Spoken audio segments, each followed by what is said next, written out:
ஆன்மீகம் முத்தமிழில் நவக்கிரகமும் 27 நட்சத்திரமும். நவக்கிரகத்தில் ஒவ்வொரு கிரகமும் 3 அடிப்படையில் நட்சத்திரத்தை தலைமையேற்று நடத்துகிறது.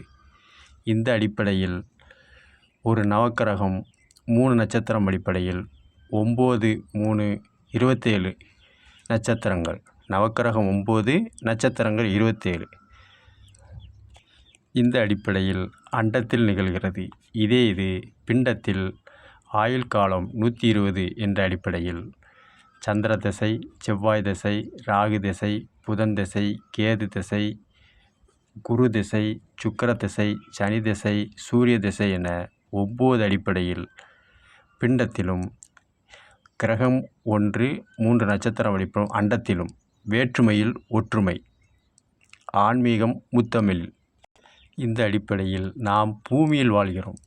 பூமியில் வாழும் மனிதர்களுக்கு என்ன தட்பவெப்பநிலை காரணிகள் செயல்படுகிறதோ அதற்கேற்பட்டதான் சூரியன் சுழற்சி முறையில் பூமியை சுற்றி வரும்போது மனிதர்களுக்கு ஏற்படும் தட்பவெப்ப காரணிகளை அளவிட்டு ஒவ்வொருவதற்கும் திசைகளை கணக்கிட்டு 120 வரையறுக்கப்பட்டிருக்கிறது. இது பூமியில் வாழும் மனிதர்களுக்காக கணிக்கப்பட்டது. நாம் வாழறது பூமியில், சந்திரன் இல்லை, சூரியன் இல்லை, வியாழன் இல்லை. ஆனால் பிற கோள்களோட கதிர்வீச்சு பூமியில் படுது. அப்படிங்கும்போது அந்த கதிர்வீச்சை உள்வாங்கி அதற்கேற்றபடி ஆயுள், இரத்தம்,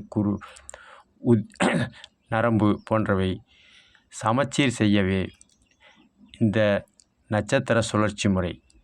இது ஆண், பெண், அர்த்தநாதீஸ்வரர் அனைவருக்கும் கூட்டுத்தொகையில் விழுக்காடு அடிப்படையில் 120 ஆயுள் என்ற வரையறுக்கப்பட்டுள்ளது. நட்சத்திரம் 1 அசுவதி, 2 பரணி, 3 கார்த்திகை, 4 ரோகிணி, 5 மிருகசீரிஷம், 6 திருவாதிரை, 7 புனர்பூசம், 8 பூசம், 9 ஆயில்யம், 10 மகம், 11 பூரம், 12 உத்திரம், 13 அஸ்தம், 14 சித்திரை, 15 சுவாதி, 16 விசாகம், 17 அனுஷம், 18 கேட்டை, 19 மூலம், 20 பூராடம், 21 உத்திராடம், 22 திருவோணம், 23 அவிட்டம், 24 சதயம், 25 பூரட்டாதி, 26 உத்திரட்டாதி, 27 ரேவதி. இந்த 27 நட்சத்திரங்களும் நவக்கிரகங்கள் ஒவ்வொன்றாக 3 நட்சத்திரங்களை ஆதிக்கம் கொள்கிறது. அந்த அடிப்படையில் முதலாவதாக சந்திரன் வீடு. இதன் கீழ் செயல்படும் நட்சத்திரங்கள் ரோகிணி, அஸ்தம், திருவோணம். இந்த அடிப்படையில் பூமியின் சுழற்சி முறையில் 10 ஆண்டுகள் சந்திர திசை. இந்த அடிப்படையில் பிண்டம் ஆலயங்களை வலம் வரும்போது இந்த சந்திரனுக்குரிய ரோகிணி, அஸ்தம், திருவோணம் நட்சத்திரம் தொடங்கும்போது 10 முறை வலம் வர வேண்டும். 2வது செவ்வாய் வீடு. இதன் கீழ் செயல்படும் நட்சத்திரம் மிருகசீரிடம், சித்திரை, அவிட்டம். செவ்வாய் திசை 7 வருடம். இந்த 7 என்ற அடிப்படையில் ஆலயங்களில் இந்த 3 நட்சத்திரம் வரும் பொழுது 7 முறை ஆலயங்களை வர வேண்டும். 3வது ராகு திசை. ராகு கீழ் செயல்படும் நட்சத்திரங்கள் திருவாதிரை, சுவாதி, சதயம். ராகுவின் திசை 18 வருடம். இந்த அடிப்படையில் இந்த 3 நட்சத்திரங்கள் வரும் பொழுது ஆலயங்களை 18 முறை வலம் வர வேண்டும். 4வது குரு திசை, குரு வீடு. குருவின் கீழ் ஆதிக்கம் பண்ணும் நட்சத்திரம் புனர்பூசம், விசாகம், பூரட்டாதி. இந்த 3 நட்சத்திரங்கள் வரும் பொழுது 16 முறை ஆலயங்களை வலம் வர வேண்டும். 5வது புதன் வீடு. புதன் கீழ் செயல்படும் நட்சத்திரங்கள் ஆயில்யம், கேட்டை, ரேவதி. இந்த 3 நட்சத்திரங்கள் வரும் பொழுது ஆலயங்களை 17 முறை வலம் வர வேண்டும். 6வதாக கேது வீடு. கேது தலைமையேற்று செயல்படும் 3 நட்சத்திரம் அஸ்வினி, மகம், மூலம். இந்த 3 நட்சத்திரங்கள் வரும் பொழுது ஆலயங்களை 7 முறை வலம் வர வேண்டும். கேது திசை 7 வருடம். 7வது சுக்கிர வீடு. சுக்கிரன் கீழ் செயல்படும் 3 நட்சத்திரங்கள் பரணி, பூரம், பூராடம். சுக்கிர திசை 20 வருடம். இந்த அடிப்படையில் இந்த 3 நட்சத்திரங்கள் வரும்பொழுது ஆலயங்களை 20 முறை வலம் வர வேண்டும்.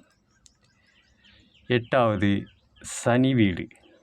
சனியின் தலைமையில் செயல்படும் 3 நட்சத்திரங்கள் பூசம், அனுசம், உத்திரட்டாதி. இந்த நட்சத்திரங்கள் வரும் பொழுது ஆலயங்களை சனி திசை 19 வருடம். இந்த அடிப்படையில் ஆலயங்களை 19 முறை வலம் வர வேண்டும். 9 சூரியன் வீடு. சூரியன் கீழ் செயல்படும் 3 நட்சத்திரங்கள் கார்த்திகை, உத்திரம், உத்திராடம். சூரிய திசை 6. இந்த அடிப்படையில் இந்த 3 நட்சத்திரங்கள் வரும் பொழுது ஆலயங்களை 6 முறை வலம் வர வேண்டும். காரணம், இந்த நட்சத்திரம் தொடங்கி இந்த அடுத்த நட்சத்திரம் ஆரம்பிக்கும் வரை அந்த பூமியில் உள்ள கதிர்வீச்சுகள் எந்த விழுக்காடு படுகிறதோ அந்த அடிப்படையில் வலம் வருவது. இதைத்தான் சந்திரன் திசை 10. ஆனால் சந்திரன் கீழ் செயல்படும் நட்சத்திரங்களை 3 வரும் பொழுது 10 முறை வலம் வர வேண்டும். செவ்வாய் திசை 7. செவ்வாய்க்குரிய நட்சத்திரங்கள் வரும் பொழுது 7 முறை வலம் வர வேண்டும். ராகு திசை 18.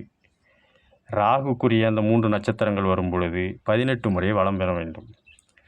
குரு திசை 16. குருவின் கீழ் செயல்படும் நட்சத்திரங்கள் வரும் பொழுது 16 முறை ஆலயங்களை வலம் வர வேண்டும்.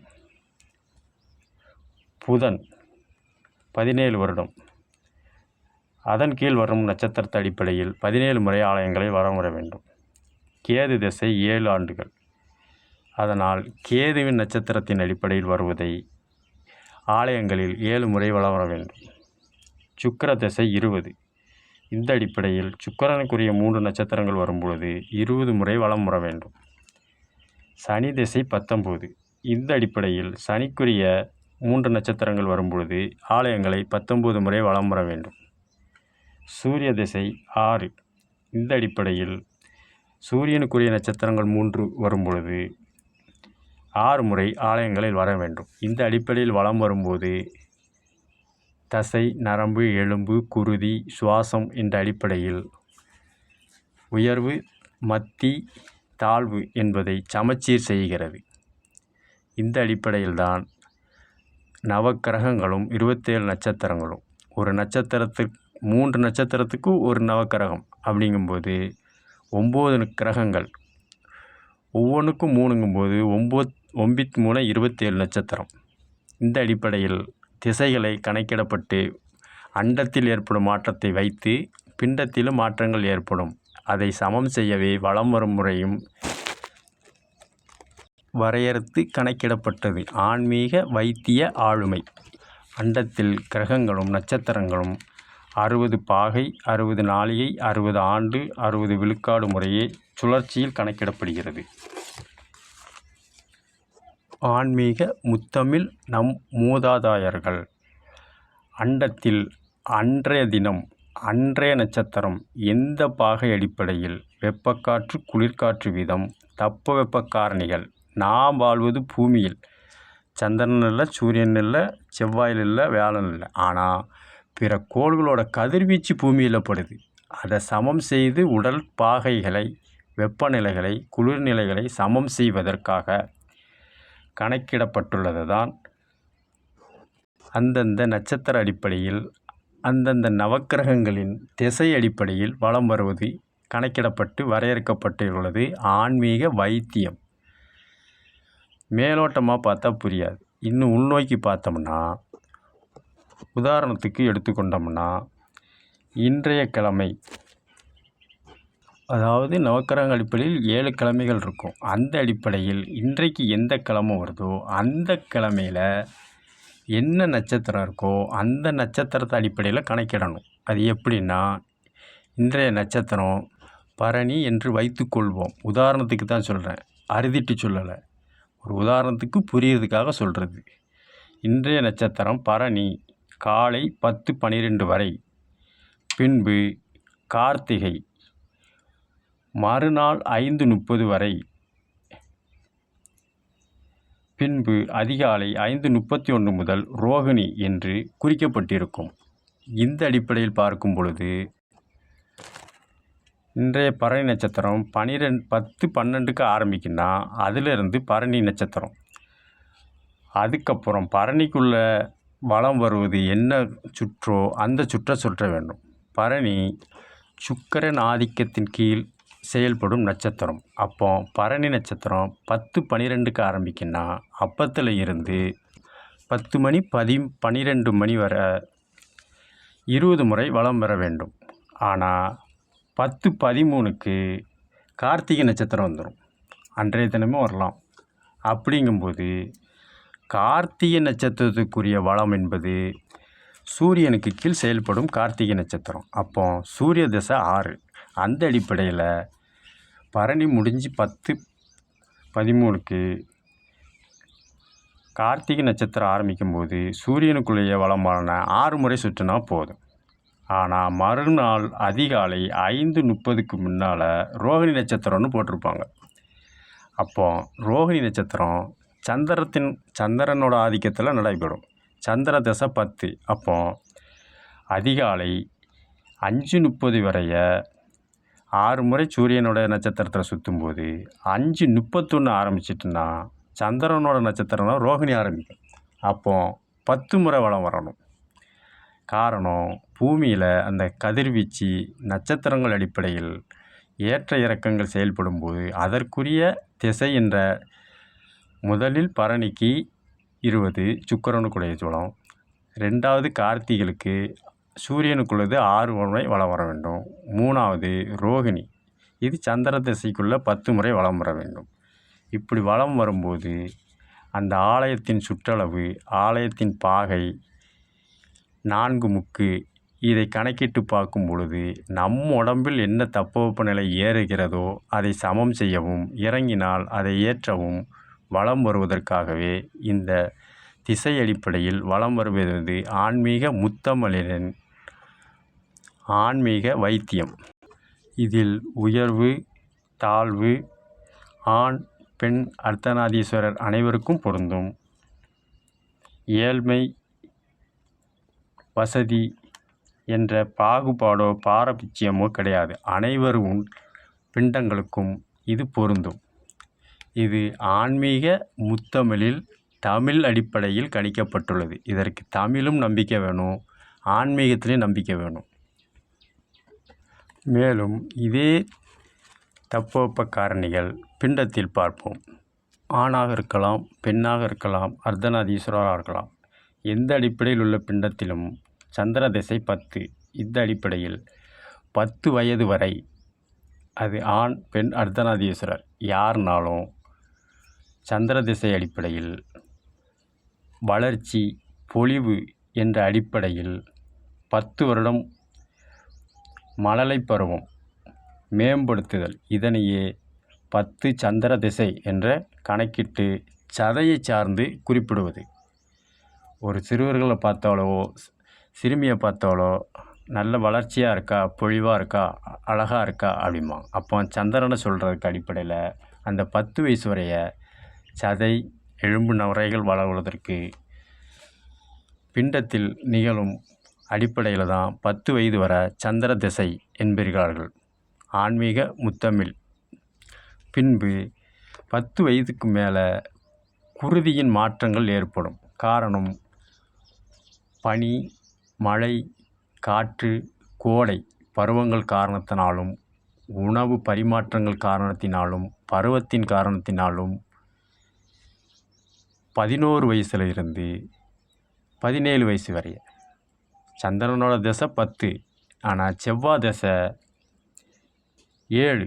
இந்த அடிப்படையில் 11 வயசுலேருந்து 17 வரை உதிரத்தில் மாற்றங்கள் ஏற்படும். இது ஆண் பெண் அர்த்தநாதீஸ்வரர் பாலினம் அனைத்திற்கும் உண்டு.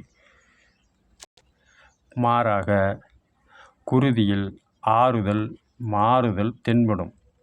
இதனால் தட்பவெப்பநிலை காரணிகள் நிலம் நீர் ஆகாயம் காற்று நெருப்பு என்ற பஞ்சபூதங்கள் அடிப்படையில் 17 வயது உடைய பாலினங்கள்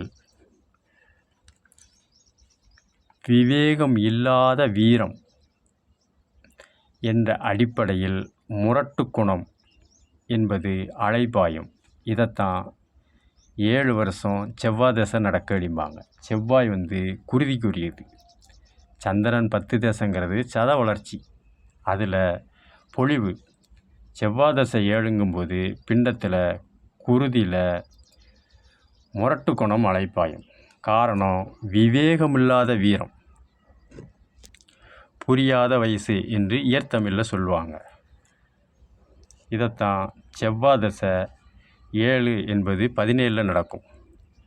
மூணாவதாக ராகு திசை. ராகு திசை பிண்டத்தில் 18 ஆண்டுகள் நடக்கு.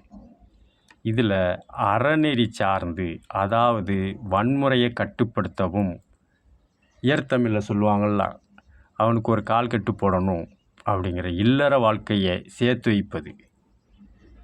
இந்த அடிப்படையில் ஆண் பெண் அர்த்தநாதீஸ்வரர் அறநெறிப்படி, வன்முறை அல்லாத அறநெறிப்படி இல்லற வாழ்வு, பாலின ஈர்ப்பு, இதன் அனுபவம், யுக்தியில் நல்லது எது தீது எது சூது எது போன்ற மூன்றும் உள்வாங்கி பின்பு இதே நிலைமைதான் பிறருக்கும் உண்டாகும், ஏற்படும், வரும், தவிர்க்க முடியாது என்ற சூட்சமத்தை அவரவர், அது ஆணாக இருக்கலாம் பெண்ணாக இருக்கலாம் அர்த்தநாதீஸ்வரராக இருக்கலாம், தவிர்க்க முடியாத சூட்சமம் உணர்ந்து தட்பவெப்ப காரணிகள் மூலம்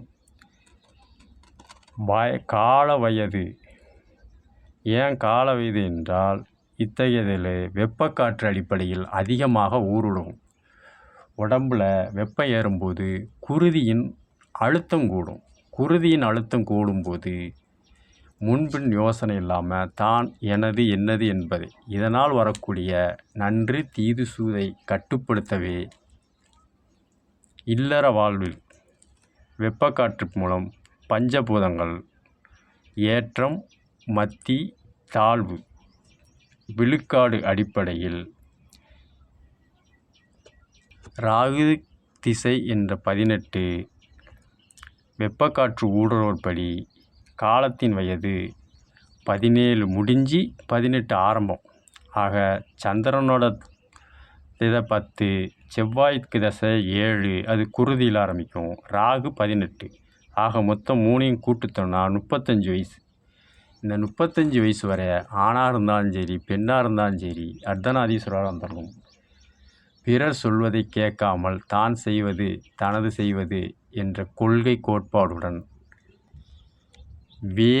விவேகமற்ற முரட்டுத்தனத்தில் செயல்படுவதை கட்டுப்படுத்துவதற்காக இல்லறவாசிகள் 18 ஆண்டுகள் ராகு திசை நடக்கு என்று தனக்கு நடந்ததை தாம் பிள்ளைகளுக்கு நடக்கும், பிள்ளைகளுக்கு நடந்ததை பேரப்பிள்ளைகளுக்கு பூட்டனுக்கு நடக்கும். இதைத்தான் திசை அடிப்படையில் பிண்டத்திலும் மாற்றம் ஏற்படும் என்பதை கணக்கிடப்பட்டுள்ளது தான் ராகு 18, ராகு திசை 18 ஆன்மீக முத்தமிழ் வைத்தியம்.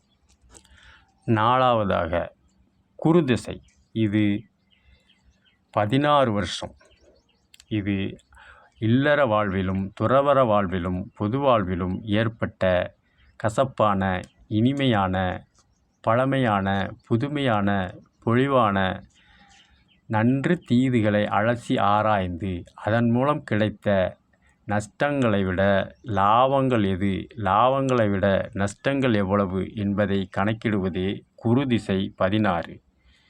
இதை அனுபவம், அதாவது நல்லோர் தீயோர் சூது செய்யும் குணம் கொண்டவர் என்ற கோட்பாடுகளை கற்று குருவாக உயரும் பிண்டம் வயது எவரிடமும் எப்படி நடக்க வேண்டும்,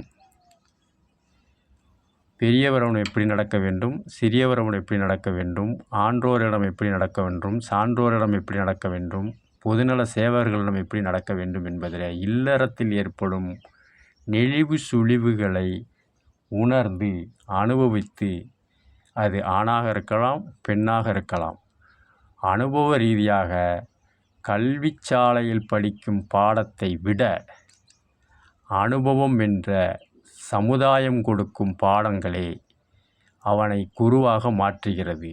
இது அண்டத்தில் நிகழ்வதை பிண்டத்திலும் உண்டு. மேலோட்டமாக நெருப்பு சுடுன்னு சொன்னால் யாருக்கும் தெரியாது, ஆனால் அதை கையில் படும்போது தான் தெரியும். ஆனால் அதே வார்த்தையை சொல்லும்போது அடுத்த தலைமுறை கேட்காது. இதைத்தான் அனுபவ கல்விங்கிறது. கிராமத்தில் சொல்லுவாங்க, படித்தவனுக்கு 3 இடத்துல, படிக்காதவனுக்கு ஒரு இடத்துலம்பாங்க. படிக்காதவன் அனுபவ ரீதியாக கற்றுக்கிடுவான்.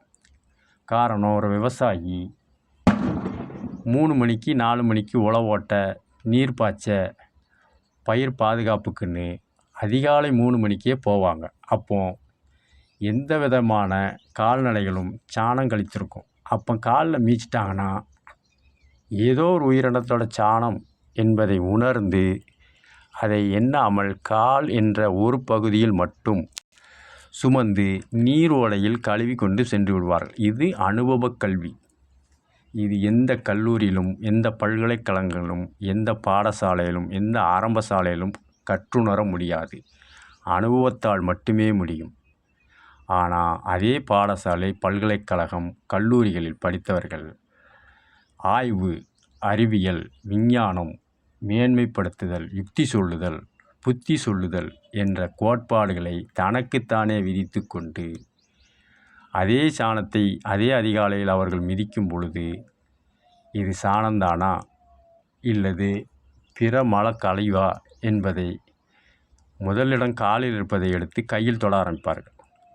கால் 1, கை 2 ஆயிரும்.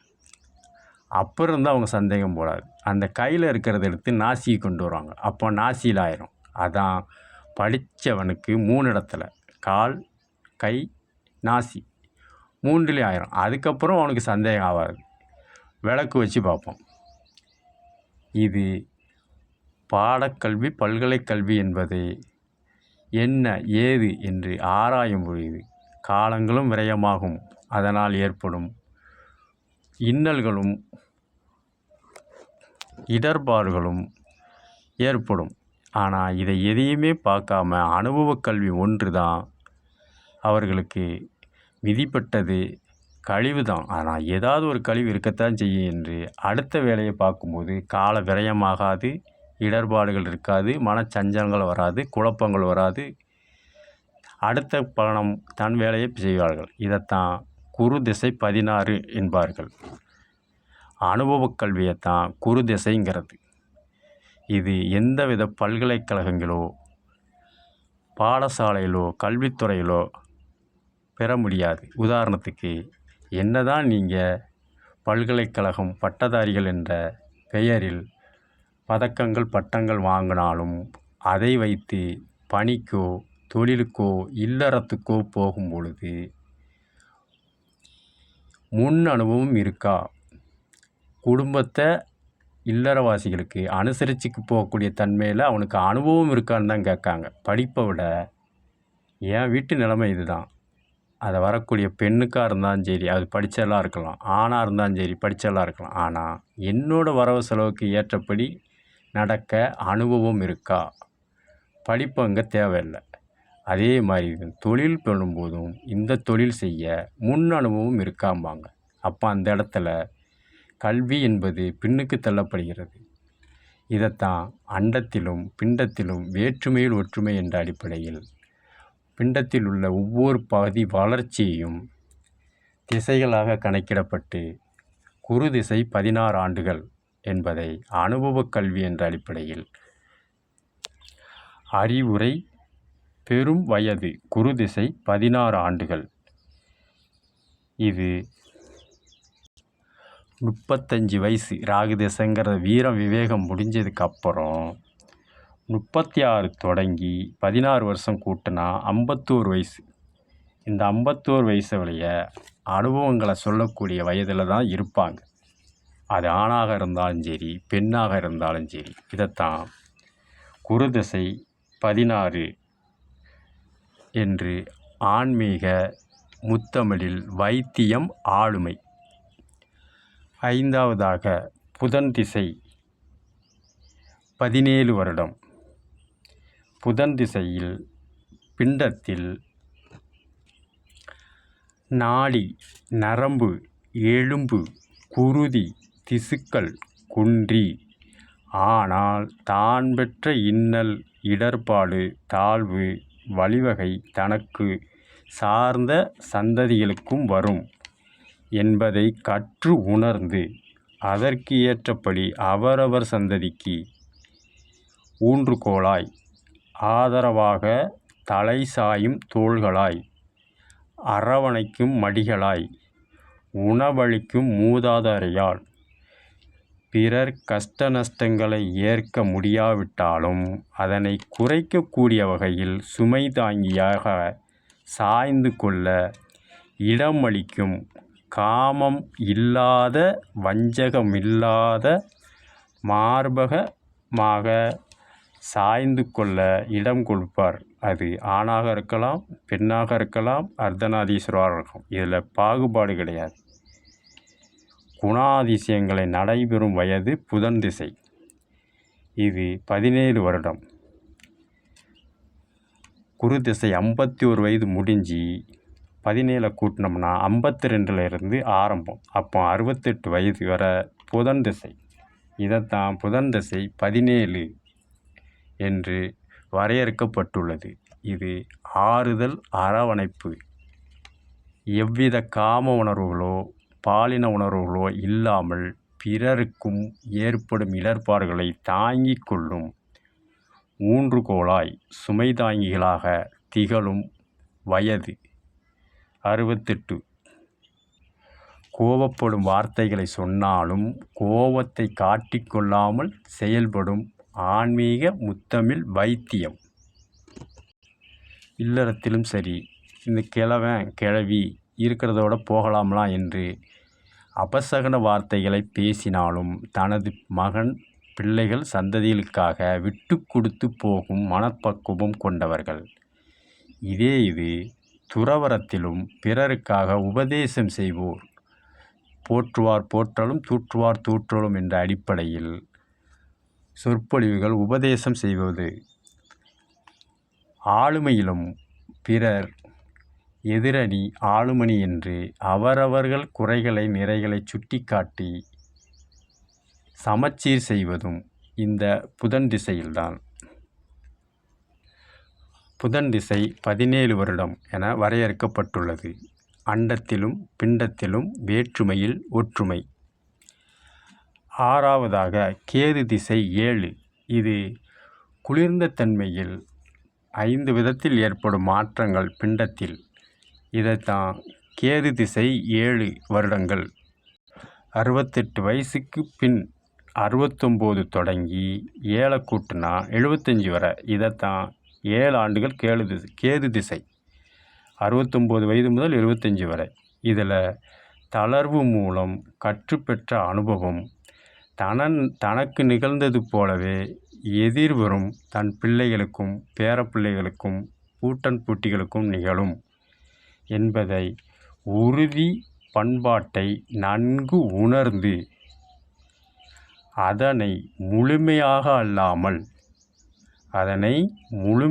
அல்லாமல் ஓரளவு சமச்சீர் செய்ய, அது ஆணாக இருக்கலாம், பெண்ணாக இருக்கலாம், அர்த்தநாதீஸ்வரராக இருக்கலாம், பாலினம் பாராமல் சமமாக நல்வழி காட்டும் அறநெறி அடிப்படையில், வன்முறை இல்லாமல் அறநெறி அடிப்படையில் உதவிகரம், உண்டு ஓய்வெடுக்கும் சத்திரம், உபகரணம், உபதேசம், உத்தியோக வழிவகை, ஆலயங்களை மேம்படுத்துதல், இன்னபிற நற்செயல்களை புரிதல். இது 69 தொடங்கி 75 வரை. இதையே கேது திசை 7 வருடம். தன்னலம் கருதியாமல் பிறர் நலத்திற்காக உழைப்பது. 7வது சுக்கிர திசை. பிண்டத்தில் சுக்கிர திசை என்றால் ஆடம்பரமாகவோ அரைக்கலனாகவோ உபகரணமாகவோ உதவியாளராகவோ ரொக்கமா சுற்றம் பதவி பட்டம் அணிகலன் கூடம் கோபுரம் மாளிகை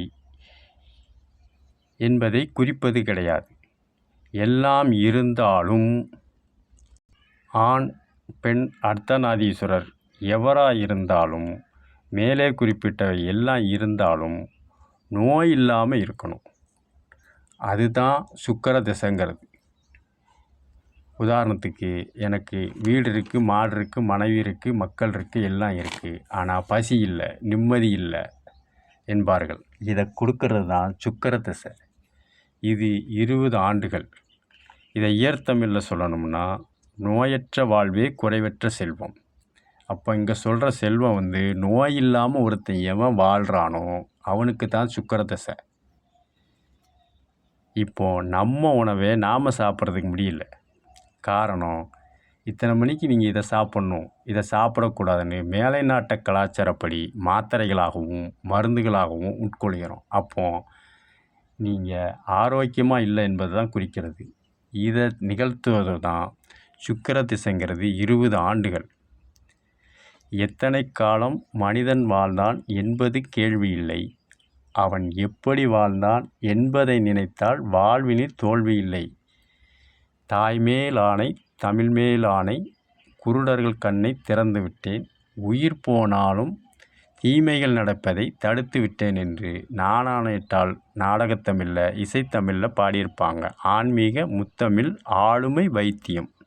இந்த அடிப்படையில் சுக்கிர திசை 76 முதல் 95 வயசு வரை. இதில் தான் அவர்களுக்கு மன அமைதி, மன நிம்மதி, மன நிறைவு, நோய் என்ற பிணி இல்லாத போது 95 வயசிலும் சுக்கிர திசை என்ற அடிப்படையில் ஓஹோ என்று வாழ்கிறார்கள் என்பார்கள். ஓஹோ என்றால் நோய் இல்லாமல் எவர் ஒருவர் வாழ்கிறார்களோ அவர்களுக்குத்தான் சுக்கிர திசை. இதைத்தான் பிண்டத்தில் சுக்கிரன் திசை 20 ஆண்டுகள். எவ்வளவு கோடிக்கணக்கான ரொக்கங்கள் இருந்தாலும் அணிகலன்கள் இருந்தாலும் நினச்ச நேரம் நினச்ச இடத்துக்கு நினச்ச பொழுதுபோக்குகளை தான் நினச்சபடி உண்பது, உறங்குவது, உடை உடுத்துவது, இருப்பிடங்களை தேடிக்கொள்வது தான் சுக்கிர திசை என்பது. 20 ஆண்டுகள் 76 முதல் 95 வயது வரை சுக்கிர திசை. இதனையே சுருக்கமாக சொல்லப்போனால் அறநெறிப்படி வன்முறை கலக்காமல் இல்லறவாசியாகவும் அறநெறிப்படி வன்முறை கலக்காத போதனை வழங்கும் துறவறவாசியாகவும் அறநெறியாக வன்முறை கலக்காத சுயமாகவும் சிறப்பாகவும் செயல்படும் பொது நலன் வழிகாட்டும் சேவை செய்யும். அது ஆணாக இருக்கலாம், பெண்ணாக இருக்கலாம், அர்த்தநாதீஸ்வராக இருக்கலாம், பாலினம் தேவையில்லை. சேவைதாரியாக திகழும் வயது சுக்கிர திசை 20 வருடம். ஆன்மீக வைத்தியம் ஆளுமை. இதற்கு தமிழ் மீதும் நம்பிக்கை வேணும், ஆன்மீகத்திலையும் நம்பிக்கை வேணும். ரெண்டுலேயும் நம்பிக்கை இல்லாதவர்களுக்கு இது புலப்படாது. 8வது சனி திசை. பிண்டத்தில் 19 வருடம். 95 முடிஞ்சு 96 இருந்து 114 வயது வரை 19 வருடம். காரணம், செவ்வாய் திசை 7ல் 17ல் இளமை பருவத்தில் குருதி சார்ந்து பிண்டம் சார்ந்து சரீரம் என்ற அடிப்படையில் அறியா பருவத்தில் தெரிந்தே செய்த தப்பு, தெரியாமல் செய்த தவறு. இந்த விகிதாச்சார அடிப்படையில் சனி திசை 19 ஆண்டுகள் 114 வயது வரை தாளாத துயரமும் ஆனால் தளராத மனதிடமும். மறுபடியும் சொல்கிறது, தாளாத துயரம் ஆனால் தளராத மனத்திடமும் மனசாட்சிப்படி ஏற்றுக்கொள்ளுதல். இளமையில் செஞ்சதை அதற்குரிய பிரதிபலனை சமச்சீர் நீதிமுறைப்படி வழிநடத்தி செயல்படும் சுகமான சுமைகள். இதைத்தான் 19 வருடம் ஒவ்வொரு ஆணுக்கும் பெண்ணுக்கும் நடக்கும் சனி திசை. இது பிண்டத்தில் இது உயர்வு தாழ்வு ஏற்றம் இறக்கம் பிரபலங்கள் சிப்பாய்கள் மன்னர்கள் வேந்தர்கள் அரசர்கள் என்று எந்த பாகுபாடும் முடியாது. எல்லாருக்கும் இந்த வயதில்தான் சுகமான சுமைகள் என்ற அடிப்படையில் சனி திசை 19 வருடங்கள் 96 முதல் 114 வரை 19 வருடங்கள் இதை சனி திசை என்று கணக்கிடப்பட்டுள்ளது. இது ஆட்டிவிக்கும் திசை கிடையாது. சனி பகவான் ஆட்டிவிப்பதில்லை. நீங்கள் இளமையில் செய்ததை நீங்கள் அனுபவிக்கும் தருணம். இதைத்தான் முற்பகல் செய்யின் பிற்பகல் விளையும் என்று இயற்தமிழில் ஆன்மீக வைத்திய ஆளுமுறை கணக்கிடப்பட்டுள்ளது. இது எல்லாருடைய வாழ்விலும் வரும். ஏழை விவசாயம் இருந்தாலும் சரி, உயர்ந்த பதவி அடைந்தவராலும் சரி, மாற்றுத்திறனாளிகளாக இருந்தாலும் சரி, அந்த இளமை பருவத்தில் பிற உயிர்களுக்கு ஏற்படுத்திய திண்ணல்களை இந்த பருவத்தில் தான் அனுபவித்து செயல்பட்டு சுகமான சுமைகளாக சுமப்பது சனி திசை 19. இது பட்டினத்தார் வாழ்க்கை அடிப்படையில் பார்க்கும் பொழுது ஆடம்பரமாக இருக்கும்போது அவருக்கு கீழ் உள்ளவர்களை நினைக்காமல் உதாசீனப்படுத்தினார். அதே நிலைமை அவர் ஆண்டியான போனது. அவர் கூட பிறந்த சகோதரியே அவருக்கு பட்டினத்தார் யாசகம் பெறுவது கேவலமாக இருக்குது என்று அப்பத்தில் விஷம் வைத்து கொடுத்தார். அதை பார்த்து கொண்டு பட்டினத்தார் பழுமனமே படு என்று தான் சொன்னாரா ஒழிய, அப்போ நம்ம முற்பகல் செய்ததை பிற்பகல் அனுபவிச்சே ஆகணும். அது ஆண்டியாக இருந்தாலும் சரி, அரசனாக இருந்தாலும் சரி. இதைத்தான் பழுமனமே படு என்றார்கள்.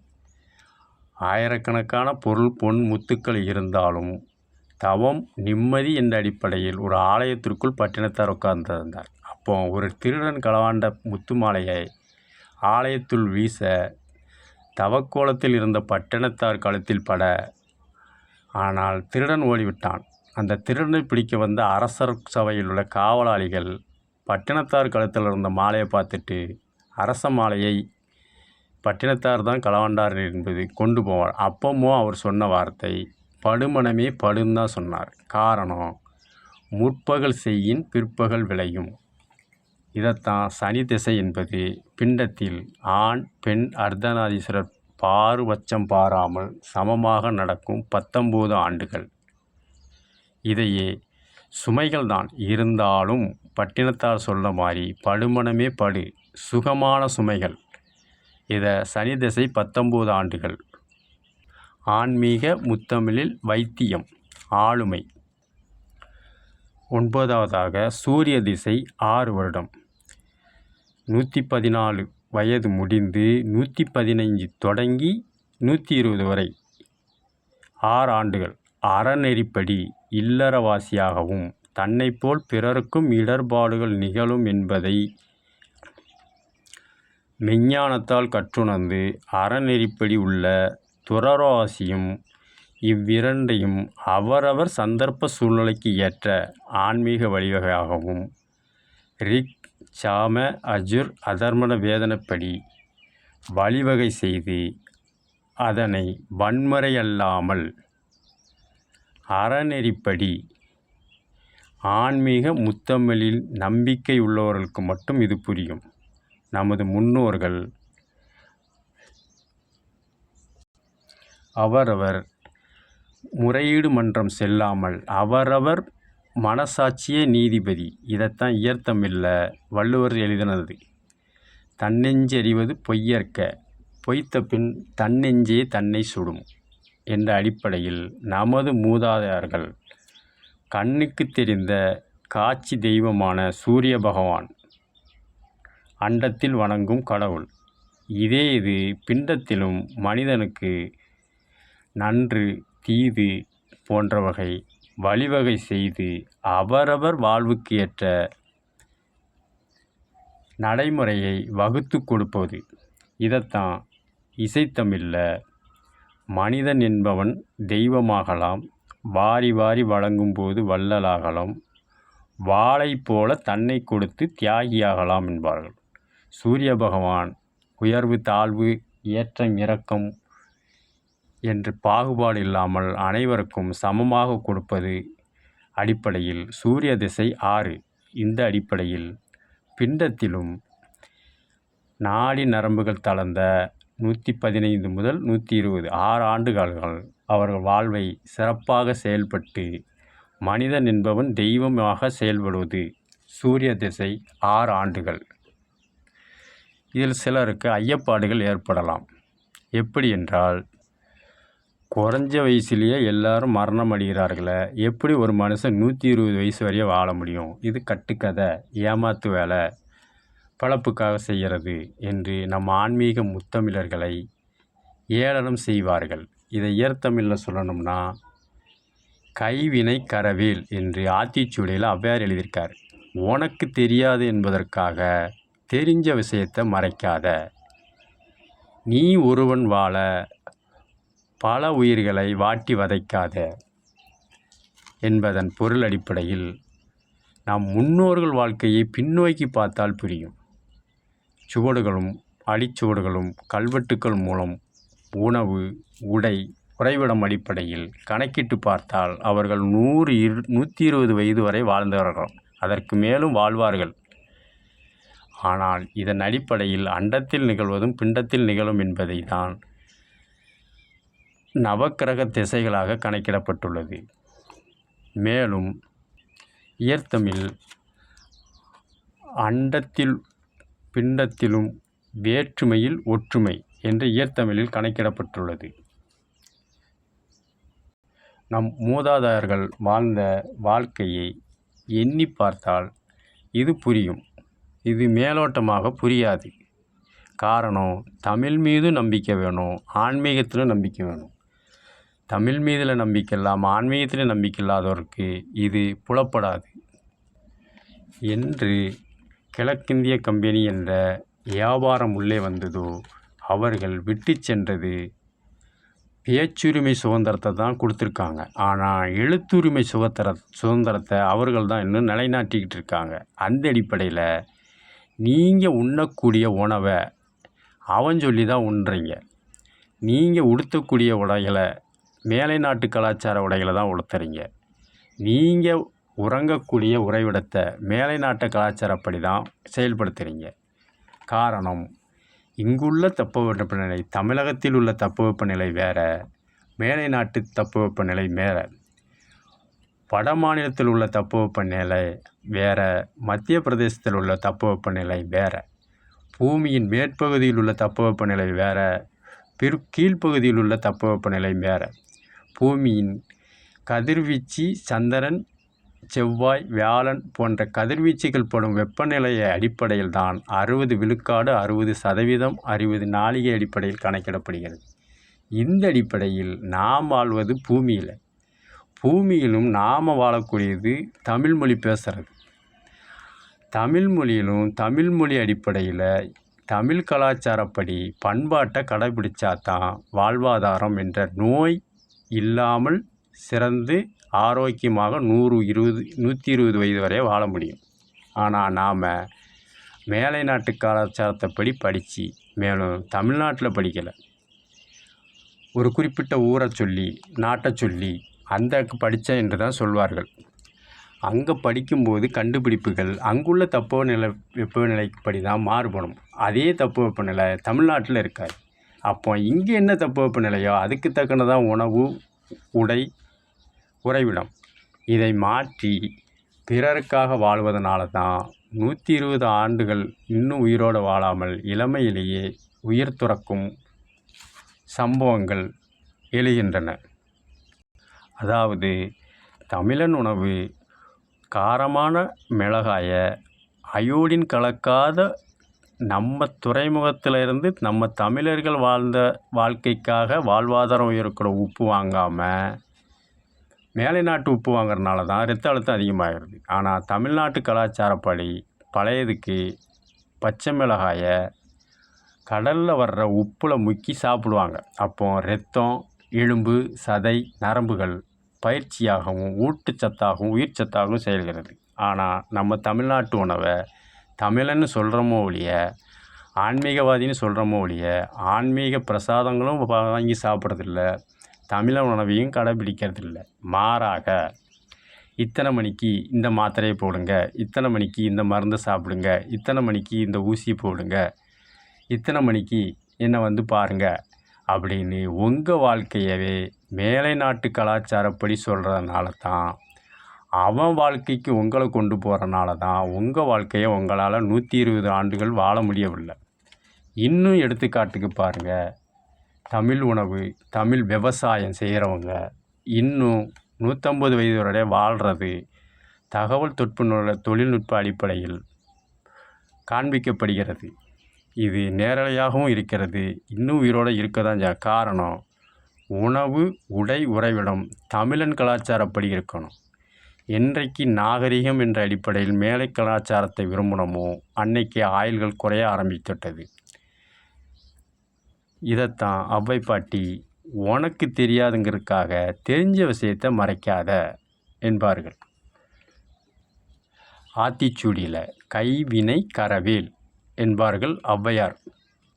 நாம் வளர்றது பூமியில், பூமிக்கு தக்கனதான் உணவு உடைய நம்ம தமிழ்நாட்டுக்கு உணவு உடைய எடுத்து பயன்படுத்தணுமே தவிர, மேலை நாட்டுக்காரன்னு சொல்கிறதுனால அவன் இந்த மாத்திரையை சாப்பிடுங்க, இது கேட்கலையா வேறு மாத்திரையை சாப்பிடுங்க, அது கேட்கலையா வேறு மாத்திரையை சாப்பிடுங்க தான் சொன்னான். ஒரு வைத்தியத்துக்கு முழுமையான மாத்திரையே நம்மளால் சாப்பிட முடியலங்கும்போது, பிற நாட்டுக்குள்ள கலாச்சாரத்தின் மூலம் இன்னும் பொருளீட்டிட்டு தான் இருக்காங்க. இது சிலர் செய்யும் தவறுகளால் பல நல்லவர்களோட வாழ்வாதாரம், ஆயுள் காலம் குறைகிறது. உதாரணத்துக்கு இப்போ 10 வயசு பையங்கையிலிருந்து 60 வயசு வாலிபர்களுக்கு, இளமை முதுமை உள்ளவர்களுடைய எல்லாரிடத்திலும் பொருள் இருக்குது. ஆனால் அவர்களிடம் கேட்குறது என்னது?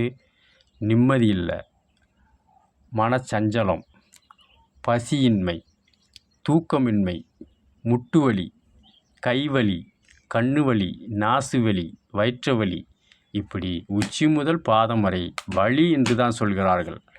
ஏன்? பொருளாதாரம் தான் ஒருத்தரை சீர்படுத்துனா அந்த பொருளாதாரத்தை வச்சு சரிப்படுத்த வேண்டியதானே. அங்கே போனேன் கேட்கல, இங்கே போனேன் கேட்கலன்னு தான் சொல்கிறாங்க. காரணம், தமிழன் உணவை தமிழனே சாப்பிட மறுக்கிறது. காரணம், நாகரிகம் என்ற அடிப்படையில். என்றைக்கு ஒருவன் அனுபவ பாடத்தை கற்று உணர்கிறார்களோ அன்றுதான் தமிழன் ஆன்மீக முத்தமிழில் உள்ள வைத்திய முறை ஆளுமை புரியும்.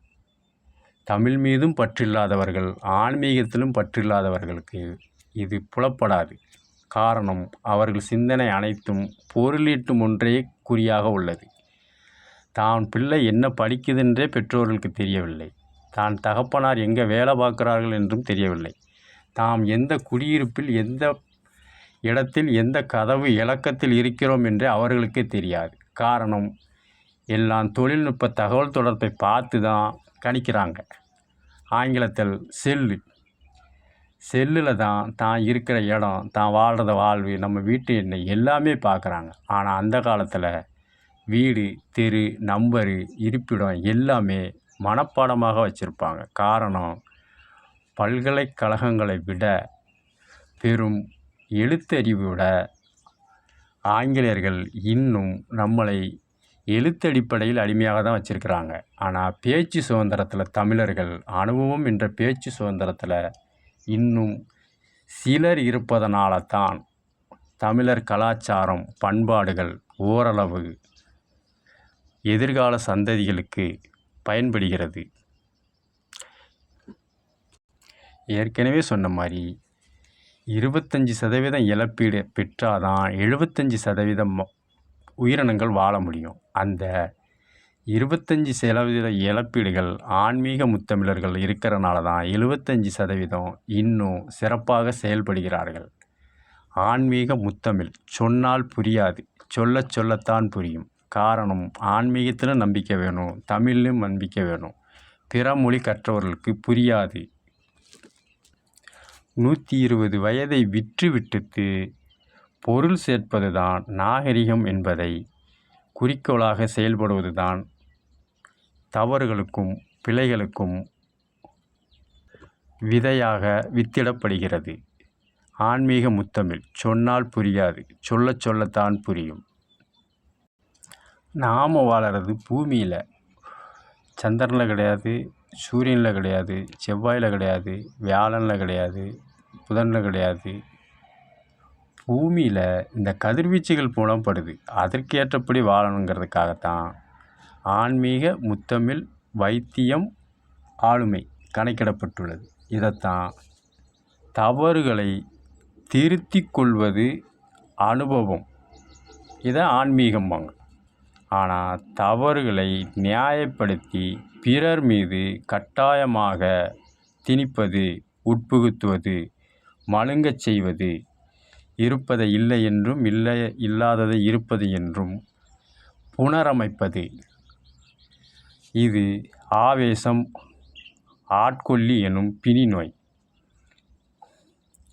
ஆன்மீக முத்தமிழ். சொன்னால் புரியாது, சொல்லச் சொல்லத்தான் புரியும். மேலும் இந்த 27 நட்சத்திரங்களும் நவக்கிரகங்களின் அடிப்படையில் அந்தந்த கிழமைகள் திரும்ப திரும்ப மீண்டும் மீண்டும் வரும்.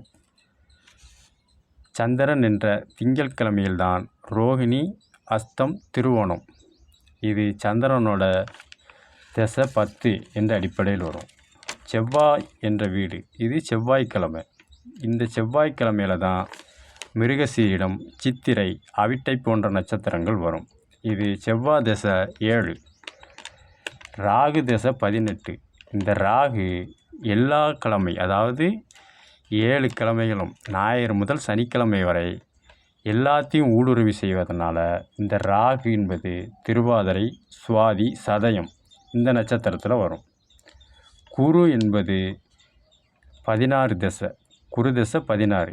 இந்த அடிப்படையில் வியாழக்கிழமையில் தான் புனர்பூசம், விசாகம், பூரட்டாதி போன்ற நட்சத்திரங்கள் வரும். புதன் வீடு, இதை புதன்கிழமைங்காங்க. புதன் திசை 17. இந்த புதன்கிழமை தான் ஆயில்யம், கேட்டை, ரேவதி நட்சத்திரங்கள் வரும். அடுத்தது கேது, குளிர்தன்மையில் ஏற்படுவது. இதுவும் ஞாயிறு, திங்கள், செவ்வாய், புதன், வியாழன், வெள்ளி, சனி போன்ற எல்லா கிழமைகளும் ஊடுருவதனால கேது நட்சத்திரமுடைய அஸ்வினி, மகம், மூலம் கலந்து வரும். கேது திசை 7. 8வது சுக்கிரன். சுக்கிரனை வெள்ளிக்கிழமைக்கு ஒப்பிடுகிறார்கள். இந்த வெள்ளிக்கிழமையில் தான் பரணி, பூரம், பூராடம் நட்சத்திரங்கள் வரும். ஆக சுக்கிர திசை 20. 8வது சனி. சனி திசை 19. 19 அடிப்படையில் தான் சனிக்கிழமையில் தான் பூசம், அனுசம், உத்திரட்டாதி நட்சத்திரங்கள் வரும். 9வது சூரியன் வீடு. சூரிய திசை 6 வருடம். இந்த சூரியனை ஞாயிறு என்று கணக்கிடப்பட்டிருக்கிறது கிழமையில். இந்த அடிப்படையில் தான் ஞாயிற்றுக்கிழமை தான் கார்த்திகை, உத்திரம், உத்திராட நட்சத்திரங்கள் வரும். இதை கணக்கிட்டு பார்த்தீங்கன்னா அந்த கோள்களுக்கும் நாள்களுக்கும் தொடர்பு. இதைத்தான் ஏற்தமில்ல நாள் என்ன செய்யும், கோள் என்ன செய்யும். நமச்சிவாய உன் காலை சிக்கன பிடித்தால் எனக்கு எந்த கோள்களும் நீ சமம் செய்து செய்வார். அதாவது ஆன்மீக வழிபாடுபடி நாம் நடந்து கொண்டால், தமிழ் அடிப்படையில் புரிந்து கொண்டால், ஆளுமை வைத்தியம் ஆன்மீக முத்தமிழில் இது சொன்னால் புரியாது, சொல்லச் சொல்லத்தான் புரியும். இதை சொல்கிறதுக்கு ஒரு தலைமை இருந்தாலும் அவர் ஆயுள் காலம் முடிஞ்சிடும். அதுக்கப்புறம் அதை சொல்கிறதுக்கு ஆள் இருக்காது. அப்போது ஆலயங்களில் தான் பூஜை, புனஸ்கார வழிபாடுகள், பனி, காற்று, மழை, கோடை, மார்கழியில் ஒரு பூஜை, சித்திரையில் ஒரு பூஜை, வைகாசியில் ஒரு பூஜை என்று உணவுகளையும் உடைகளையும் உறைவிடைகளையும் பூஜை புனஸ்காரப்படி மாற்றி மாற்றி செய்வதை கட்டாயமாக இருப்பதனால் இதை சொல்லக்கூடிய மூதாதையர்கள் மரணமடைந்த பின்பும் அடுத்து வரும் தலைமுறைக்கு தாத்தா பாட்டி, அடுத்தது அப்பா அம்மா, அடுத்தது நம்மளுக்கு அடுத்தது நம்ம பிள்ளைகளுக்கு அப்புறம் பேர பிள்ளைகளுக்கு தொடர்ச்சியாக சேர்ந்து நோயற்ற வாழ்வு தான் குறைவற்ற செல்வம். பொருள் சேர்ப்பது நாகரிகம் என்ற ஒரு செயல்பாடாக தொற்றிக்கொண்டதுனால தான் பிணிகள் அதிகமாக ஊடுருவுகிறது. ஆன்மீக முத்தமிழ் சொன்னால் புரியாது, சொல்லத்தான் புரியும். காரணம், இந்த நட்சத்திரம் வரும்போது, அந்தந்த வளம் வரும்போது அந்த பாதத்தில் உள்ள அடிச்சுவடுகளில் அழுத்தம் கொடுத்து உச்சி முதல் பாதம் வரை நரம்புகள், குருதிகள், தசைகள், எலும்புகள், கண் பார்வை, செவி, நாசி, சுவாசம், இதயம் போன்றவை சமச்சீராக செயல்பட வழிவகை செய்கிறது. இதைத்தான் ஆலயம் தொழுவது சாளரம் நன்று என்று ஔவை பாட்டி இயற்தமிழில் கணக்கிட்டிருக்காங்க. மேலும் நன்றும் தீதும் சூதும் பிறர் தர வாரார்.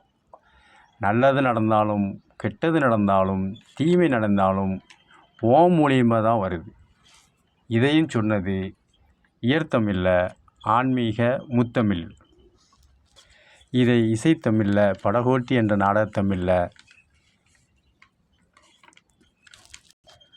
மண் குடிசை வாசல் என்றால் தென்றல் வர மறுத்திடுமா, மாலை நிலா ஏழை என்றால் வெளிச்சந்தர மறந்திடுமா, உனக்காக ஒன்று எனக்காக ஒன்று ஒருபோதும் தெய்வம் கொடுத்ததில்லை, கொடுத்ததெல்லாம் கொடுத்தான் அவன் யாருக்காக கொடுத்தான், ஒருவனுக்காக கொடுத்தான் இல்லை ஊருக்காக கொடுத்தான் என்ற ஆன்மீக முத்தமிழ நவக்கிரகங்களும் சுழற்சி முறையும் தப்போவெப்பநிலையும் யாருக்கும் பாகுபாடு இன்றி ஆண் பெண் அர்த்தநாதீஸ்வரர் கால்நடைகள் பட்சிகள் தாவரங்கள் நீர்நிலங்கள் நிலங்கள் விண் மண் போன்ற பஞ்சபூதங்களும் அனைவருக்கும் சமமாக இருக்கு. அதை அவரவர் தொழில் அடிப்படையும் அவரவர் பூமியில் அவரவர் வாழும் ஊர் வெப்பநிலைக்கு ஏற்றபடி உணவு உடை உறைவிடம்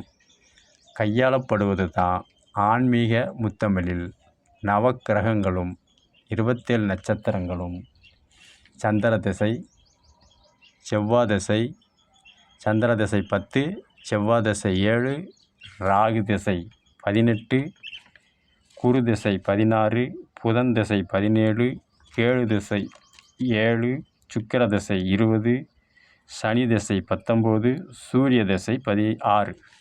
இதை மொத்தமாக கூட்டினா 120 ஆயுள்கள் வரும். ஆன்மீக முத்தமிழ் சொன்னால் புரியாது, சொல்லத்தான் புரியும். அண்டத்தை சார்ந்துதான் பிண்டம் வாழ வேண்டும்.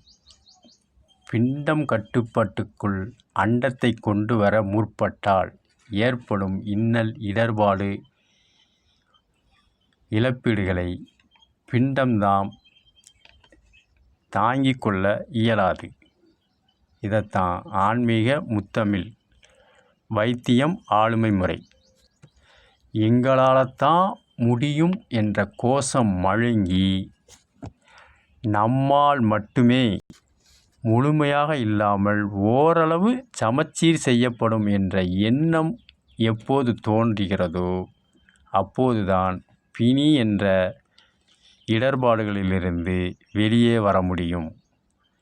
நான் எனது என்னது என்ற கோட்பாடு உள்ளவர்கள் பிறருக்குத்தான் இடையூறுகளை தருவார்களே தவிர நம்முடையது நம்மளது நமக்கு என்ற ஒற்றுமையை உடன் செயல்படுவோருக்கு ஒற்றுமையே பலம், ஒன்றுபட்டால் உண்டு வாழ்வு என்ற இயற்தமிழ் படி எண்ணம் என்று தோன்றுகிறதோ அன்றுதான் நோயற்ற வாழ்வே குறைவற்ற செல்வம் என்ற இயற்தமிழ் புலப்படும். இது அனுபவ ரீதியாக கற்றுக்கொள்ள முடியுமே தவிர பிறர் சொல்லி புலப்படாது. அவ்விதமான அனுபவங்களையும் ஆற்றல்களையும் ஊக்கத்தையும் தெம்புகளையும் தொடர்ந்து சந்ததிகளாக கற்று உணர்த்தி புகுத்துவது ஆன்மீகம். தவறுகளை திருத்திக் கொள்வது ஆன்மீகம். தவறுகளை பிறர் மீது சுமத்துவது ஆதிக்கம். ஆன்மீக முத்தமிழ் சொன்னால் புரியாது, சொல்லத்தான் புரியும். ஆன்மீகம் முத்தமிழில்